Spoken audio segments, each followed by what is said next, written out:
Hello and welcome to a series I like to call Demon Slayer Hot Takes. Now, quick disclaimer, these are hot takes, which means they are opinions that I don't feel are shared with a lot of people often.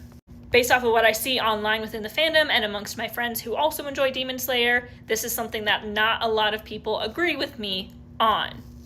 You might still agree with me, or in your world, it might be a most agreeable topic, but to me, it's a hot take. Demon Slayer manga spoilers ahead. 3, 2, 1.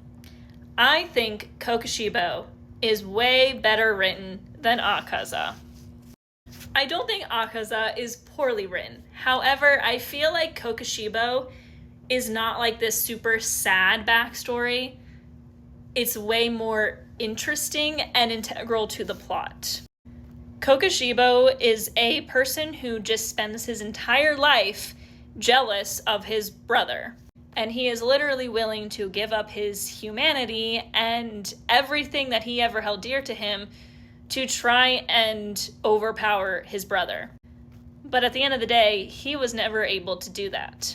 His story is a story of jealousy and power, but it also is a story of brothers, and we see the opposite side of what we see a lot of other times when it comes to siblings within Demon Slayer, which, by the way, siblings in Demon Slayer is such a common theme. It's the heart of the story, but it represents what happens when siblings just want to be better than the other rather than just have a genuine love for them.